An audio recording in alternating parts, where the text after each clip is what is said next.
এখন আমরা সমাধান করব 5 plus 10 plus 15 plus dot plus n দ্বারার যোগফল নির্ণয়ের সি প্রোগ্রাম। আমাদের এই প্রশ্নটি আছে আইসিটি বইয়ের পঞ্চম অধ্যায় প্রোগ্রামিং ল্যাঙ্গুয়েজের। আমরা এটার যদি সমাধান করি তাহলে আমাদের প্রথমে সি প্রোগ্রামের যে কোডগুলো আছে সেগুলো জানতে হবে। সি প্রোগ্রামে আমাদের যে কোনো প্রোগ্রাম লেখার জন্য আমাদের দুইটা কোড অবশ্যই লিখতেই হবে। একটা হচ্ছে হ্যাশট্যাগ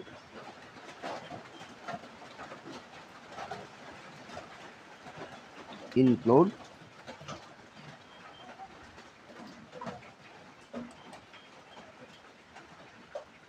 স্টাডিও ইনটু এইচ, এটা আমরা লিখলাম। লেখার পর এখন আমরা লিখব মেইন, তারপর দিব আমরা দুইটা প্রথম বন্ধনী, তারপর দিব আমরা কি দ্বিতীয় বন্ধনী। এই হচ্ছে আমাদের যে প্রোগ্রাম লেখা শুরু দ্বিতীয় বন্ধনীর মাধ্যমে। এখন আমরা কি করব, আমাদের যে সংখ্যাগুলো আছে সংখ্যাগুলো আমরা ইনপুট হিসাবে গ্রহণ করব। তার জন্য আমরা এখানে লিখব ইন্ট। ইনপুটের এখানে সংক্ষিপ্ত রূপ লেখা হয় ইন্ট। ইন্ট দিয়ে আমরা কি দিব, কি আমরা ইনপুট করব, আমরা একটা আই ইনপুট করব। ধরে নিব আই একটা আমরা চলক ধরব। তারপর আমরা দিব কি ক্ষমা, আমাদের যে শেষ পদ আছে এন, আমরা এন ইনপুট করব, কমা, এরপরে আমরা আবার ধরে নিব সাম।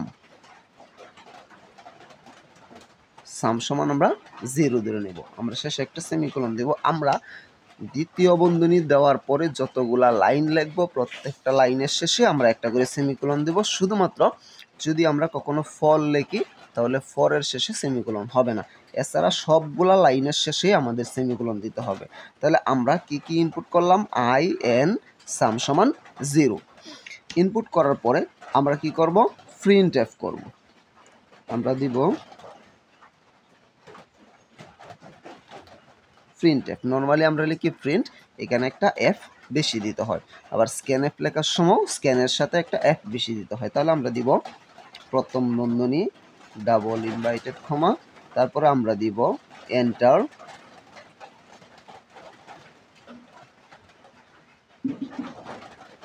দা value of N, double inverted comma আমরা শেষ করে দিলাম, এখন একটা সেমিকোলন। এখন কথা হচ্ছে এটা আমরা কেন দিলাম, আমাদের যে শেষে কি আছে এন আছে, এন এর কোনো নির্দিষ্ট মান নাই। এন এর মান যে কোনো কিছু হতে পারে। এন এর মান আমাদের কত হতে পারে, 20 হতে পারে, 40 হতে পারে, 100 হতে পারে, 200 হতে পারে।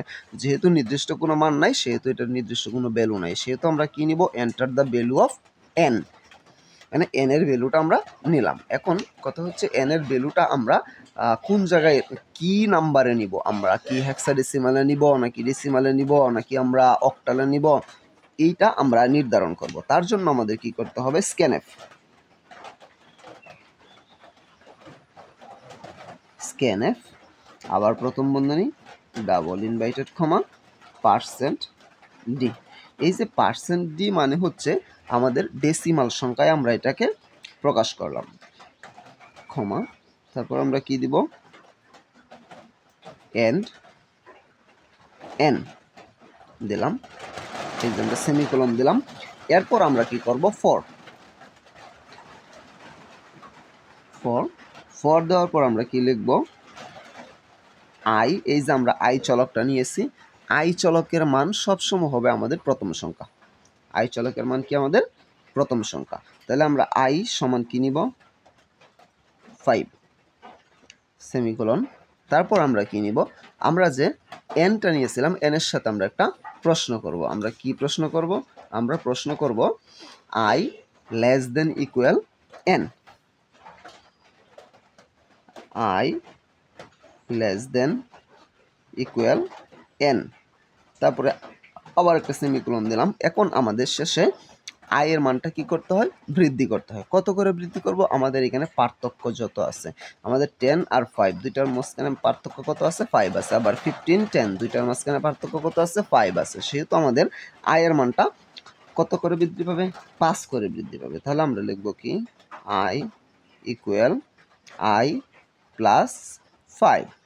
এই যে হয়ে গেল আমাদের ফরের শেষে কোনো সেমিকোলন হবে না, ফর ছাড়া বাকি সবগুলাতে আমাদের সেমিকোলন দিতে হবে। আচ্ছা, এখন এটা দেওয়ার পরে আমরা আরেকটা কি দিব, দ্বিতীয় বন্ধনী দিব। আরেকটা দ্বিতীয় বন্ধনী দেওয়ার পরে আমরা কি করব, এখন আমরা যে সামটা নিয়েছিলাম সামের কোনো কাজ আমরা করি নাই, তাহলে আমরা এখন সামের কাজ করব। তাহলে কি করব, আমরা সাম ইকুয়াল সাম আমরা কি দিব, প্লাস আই দিলাম। এটা আমাদের কি দিছি, যে সামটা আমরা নিয়েছিলাম, সামের মানটাও বৃদ্ধি করছি। কত করে বৃদ্ধি করছি আমরা, সাম প্লাস আই, মানে আমাদের যে প্রথম সংখ্যাটা আছে পরের সংখ্যাটা যদি আমরা বানাইতে চাই, তাহলে প্রথম সংখ্যার সাথে পরের সংখ্যার সাথে আমাদের প্রথম সংখ্যাটা যোগ করতে হবে, মানে আয়ের মানটা যোগ করতে হবে। আবার দ্বিতীয় সংখ্যা থেকে যদি তৃতীয় সংখ্যা বানাইতে চাই, তাহলে দ্বিতীয় সংখ্যার সাথে আমাদের প্রথম যে আয়ের মানটা ছিল এটা কি করতে হবে, যোগ করতে হবে। তাহলে আমাদের কি করলাম, আমরা সাম ইকুয়াল সাম প্লাস আই, এটা দেওয়ার পরে এখন আমাদের যে এই যে মাঝখানে একটা দ্বিতীয় বন্ধনী দিয়েছি, এই দ্বিতীয় বন্ধনীর কাজটা শেষ। এখন দ্বিতীয় বন্ধনী আমরা ক্লোজ করে দিলাম। দ্বিতীয় বন্ধনী ক্লোজ করার পরে আমাদের প্রোগ্রামটা শেষ, শুধুমাত্র আমরা এটাকে কি করব, প্রিন্ট করব। তাহলে আমাদের প্রিন্ট করার জন্য কি করতে হবে, আমরা আবার দিব প্রিন্টএফ,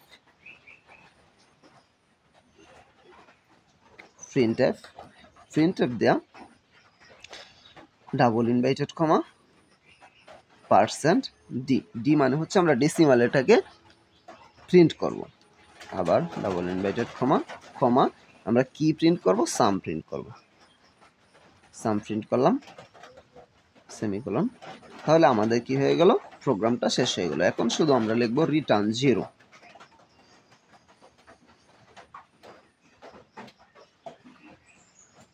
রিটার্ন 0 সেমিকোলন। এই যে আমাদের দ্বিতীয় বন্ধনী শেষ করার মাঝে আমাদের কি হয়ে গেল, প্রোগ্রামটা শেষ হয়ে গেল। একদম সহজভাবে এটা সমাধান করার আমি চেষ্টা করেছি। তারপরেও যদি কারো বুঝতে অসুবিধা হয়ে থাকে আমাকে কমেন্টে জানাতে পারো, আমি সমাধান করার চেষ্টা করব ইনশাআল্লাহ। এবং অন্য কোনো প্রশ্নের যদি সমাধান প্রয়োজন হয় সেটাও আমাকে কমেন্টে জানাতে পারো, আমি সমাধান করার চেষ্টা করব। পরবর্তী কোনো ভিডিও নিয়ে তোমাদের মাঝে অবশ্যই আসবো। সে পর্যন্ত সকলেই ভালো থাকবা। আল্লাহ হাফেজ।